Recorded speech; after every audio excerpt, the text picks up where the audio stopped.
What is up YouTube? My name is Steven, back here with part 2 of my tutorial on basic training. Unfortunately I did lose my footage from the original second part. We were taxiing down Alpha to Alpha 16, and unfortunately the video was too long, YouTube couldn't accept it, yada yada yada. Nevertheless, here we are, we're holding short runway 35 right at Centennial, same place, so are where we're supposed to be. We did skip the run-up portion for time's sake, but we'll go into that later on in greater detail. But once again, this is just get yourself flying, get yourself familiar with the aircraft, and just get yourself just familiarized with the whole system. So right now we're holding short of runway 35 right. As you can see, taxi sign over there. I'll actually, let's get outside the airplane. Okay, taxi sign right there. It says we're at Alpha 16 because it is A16 Alpha 16. The red shows the runways. Red is a kind of used as that like caution, you know. It is an active runway, so you do never ever take a runway without a controller's permission, or you have announced your intentions yourself. So if you're doing VATSIM or something, if you select the airport but don't select the gate and connect on the runway, they will kick you off, and it just causes a world of troubles for you. So just hold short of the runway, as you can see here. Hold on one second. Let's see if there we go. This is a hold short line, so the kind of these doubles. Let's see if we can get a better view. Actually, let's pull up a little bit more. Alright, there we go. So here's the hold short line. Don't cross it. So if it's double solids, don't cross it until you are clear to cross it, or have you announced your intentions.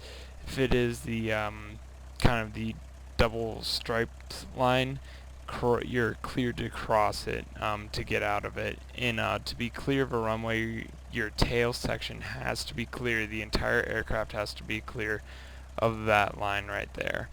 Back to the cockpit though. We're just going to prepare for takeoff right quick. I am making this later on in the evening, unfortunately. So again, I couldn't have my get that to upload, unfortunately, for you guys. I'm truly sorry about that. But we just turn on all our lights, and in the real world, you hear your transponder here.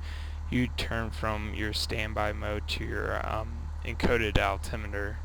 So alt right there, which enables air traffic controller to see your altitude, call sign, and whatnot. Remember that 1200 squawk code. Everything's looking good. This is not real world weather though, but it's pretty much the same. There's hardly any winds, so I just changed my trim for takeoff. Everything looks good, and let's get rolling. So as air traffic control would say, SkyX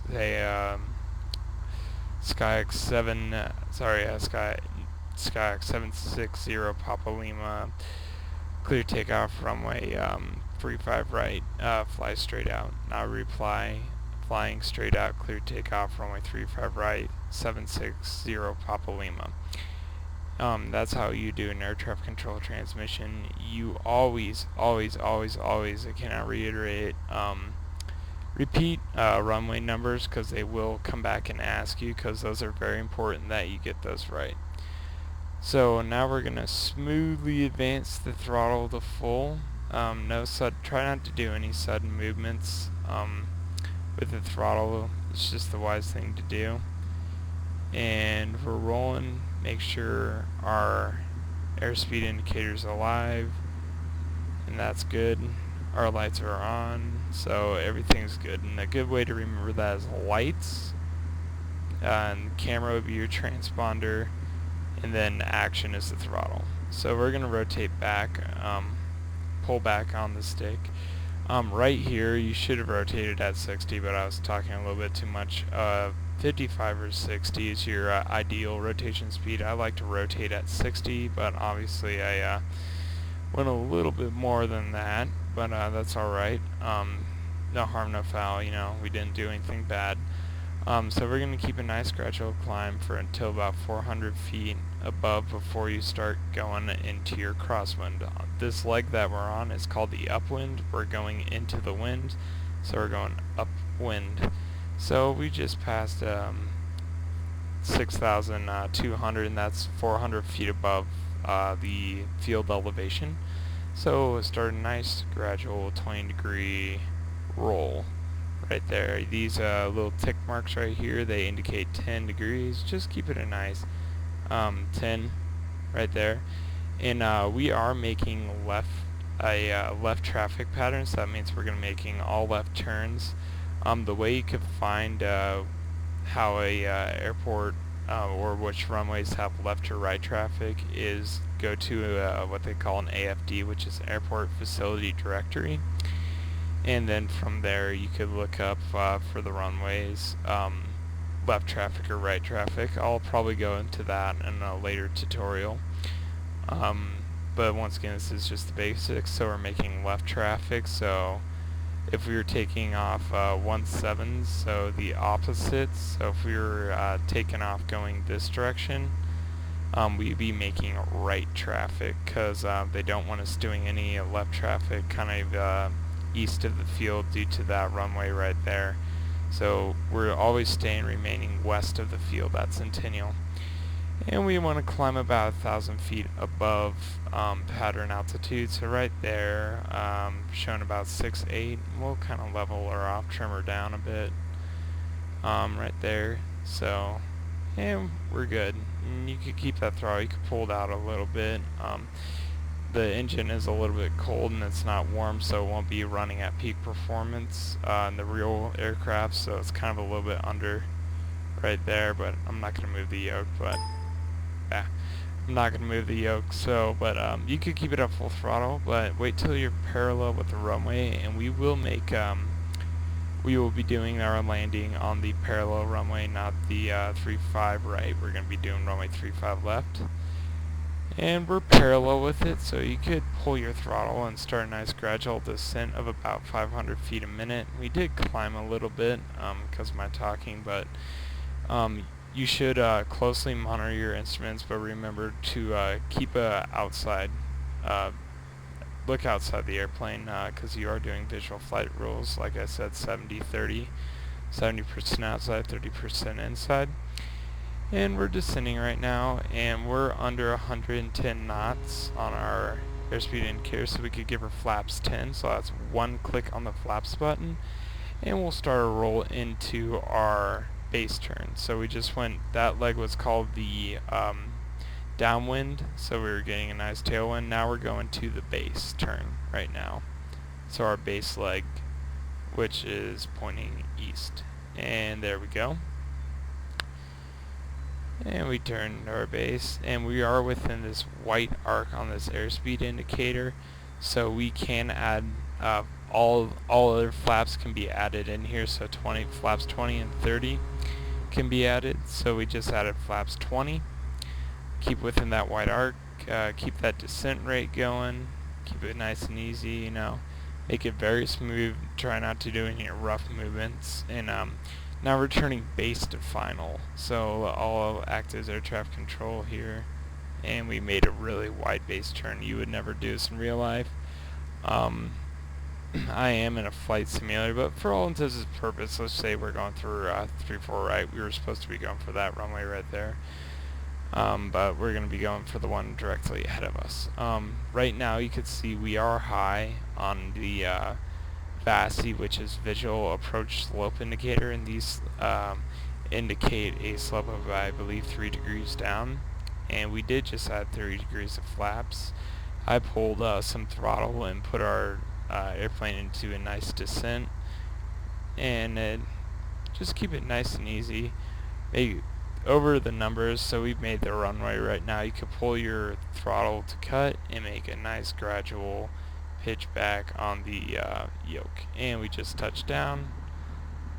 And you could apply braking, or if you were doing a go around, you pull all your flaps up and add throttle. But we're just doing a full stop landing, so ta-da. Sorry it was a little bit rough. I've been trying to explain all this stuff to you guys. I guarantee me if I had didn't have so much stuff to explain, I would try to make it much smoother. But I will be releasing a how to do a smooth landing tutorial, or a good landing tutorial, and also how to install VATSIM. So I will probably have that up in the next couple of days. And sorry about the delay for this video, guys. I know it was a little bit late. I told you I'd have it up a couple hours afterwards, after the first, but things just don't work out the way as you plan, obviously. So we're going to turn off our landing lights and strobe lights, if we could get to that. Okay, and we'll continue. We'll pull off here. Actually, that's a reverse high speed, so we're going to give her a bit more throttle and go down to the runway a little bit more to our next exit. Unless the air traffic controller wanted us to get off the runway for company traffic, but we don't have to worry about that because we really don't have any accompanying traffic. So we'll just get off here. Remember that fast walk, keep that braking going, you know, nice gradual. And there we go. Yeah, a little bit fast, and FSX is weird. This wouldn't happen in the real world. It's just pain in the butt sometimes with these simulators.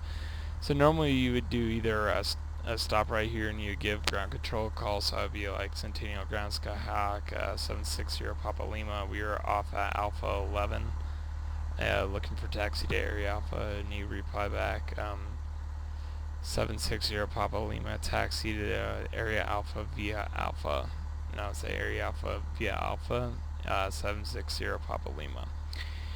And that is how you... That is basic training for right now. I will get into more detail, more stuff. We'll be going over airspaces, I believe, next, so you'll get to learn how to read a chart. First chart, very basic. Probably won't involve too much in the cockpit, kind of screenshots and stuff like that. Maybe. I still haven't decided if I want to do it or not. Let me know in the comments section if you guys do want to know how to read charts. I could do a couple videos on that for you guys, but please like, rate, comment, subscribe to my channel. I always love to hear your feedback, guys. That's how I run my channel, is from you guys. So if you guys leave me some comments, I'll read them. I'll respond to you most likely, and we'll see what we can do. But thank you all very much for watching, and have a great day, guys.